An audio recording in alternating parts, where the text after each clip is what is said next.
In the Torah, this week's Parsha in particular, Parshat Veschanan, there's so many commands to stay away from Avodah Zarah, idol worship. Is that at all relevant to us today in our lives? So there's a great insight in this week's Parsha that I think helps make this prohibition relevant to today. The pasuk says, "Lo tosifu ala davar asher anochi mitzaveschem." Don't add on to mitzvos, v'lo tigru mimenu, and don't subtract from them. Now we all know that there's a pressure to subtract from mitzvos. Sometimes the mitzvah could be too hard. Maybe you want to subtract the mitzvos. Hashem says don't subtract. But why does Hashem tell us don't add on to mitzvos? Isn't that a noble thing to add on, to do more? The pasuk continues, "Einecha mara'os," because your eyes have seen Asher asa Hashem Ba'al Peor, what God did to the idol worship of Ba'al Peor. What does that have to do with anything? So the Gemara tells us is that there was something unique about the idol worship of Ba'al Peor. The Gemara says, how would they serve the idols of Ba'al Peor? They would defecate upon the idols.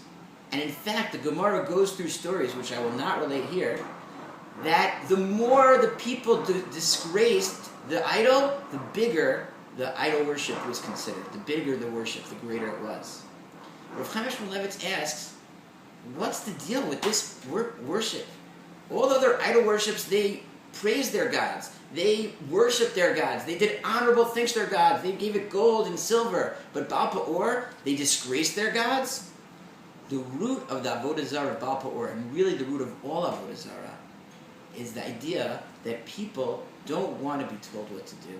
People don't want to be bound by a set of rules, a set of values that are above themselves. People want to be independent, to do their own thing.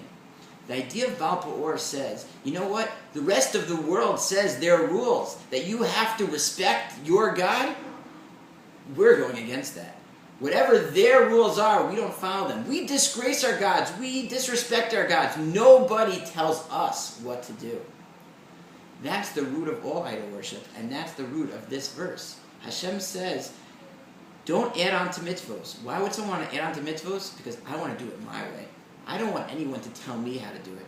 I want to do it in my way. I want to break free of the rules. And in the end of the day, one of the biggest values of being a religious person is having the humility to be able to submit yourself sometimes to a standard that's higher, to a wiser standard, to the standard of God. The Torah says, don't add on to mitzvos. Sometimes submit yourself to the way that God says it. Don't say that I need to do it my way, because remember how Hashem hates Ba'al Peor. Hashem hates those people that say, I don't want to be bound by any rules, I want to do everything my own way. That aspect of Avodah Zarah still exists today.